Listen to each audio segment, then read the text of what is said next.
नयाँ मन्त्री टासी लामजोम र रामजी राम विवाद नस्लीय सोच हटाउन आह्वान। नयाँ मन्त्रीहरूको सूची सार्वजनिक भएपछि मन्त्री टासी लामजोको नामलाई लिएर सामाजिक सञ्जालमा विभिन्न प्रतिक्रिया आइरहेका छन्। केही व्यक्तिहरूले उनको पहिचान तिब्बतीय शरणार्थीसँग जोडिएर प्रश्न उठाएपछि सामाजिक सद्भाव र पहिचानको विषयमा बहस शुरू भएको छ। समाजका धेरै सचेत वर्गहरूले भने यस्तो टिप्पणीलाई आपत्तिजनक भन्दै विरोध जनाएका छन्। उनीहरूको भनाई जनजाति मधेसी देख्न बित्तिकै भुटानी तिब्बती वा भारतसँग जोड्ने प्रवृत्ति नै देशको विकासका लागि ठूलो बाधक। 25 वर्षीय युवती टासी लामजोङलाई तिब्बती शरणार्थीको संज्ञा दिनु अन्यायपूर्ण र प्रमाणविहीन भएको। उनी नेपालको नागरिक हुन् र कानूनी रूपमा राज्यका हरेक अवसरमा सहभागी हुन सक्ने योग्य नागरिक हुन्।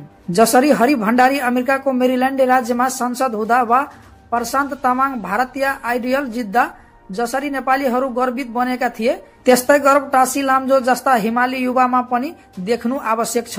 तर विडम्बना, हिमाल मधेसका समुदायका प्रतिनिधित्व सत्तामा पुगेपछि उनीहरूलाई तिब्बती वा भारतीय भनेर आरोप लाग्ने प्रवृत्ति अझै कायम छ। यो सँगै सामाजिक सञ्जालमा युवाहरूले प्रश्न गरेका छन्, यदि तामाङ, शेर्पा, लामा, गुप्ता, शाह, मिश्रा, अन्सारी, चौधरी, यादव वा हरिजन थरका मानिस नेपाली होइनन् भनिन्छ भने त्यसै तर्क अनुसार सगरमाथा र मधेस पनि नेपालको होइन भन्नुपर्ने हुन्छ र मधेसका हरियो वन र उब्जाउ खेतहरू, हिमालका टल्किने चट्टानहरू यी सबै नेपालका हुन्।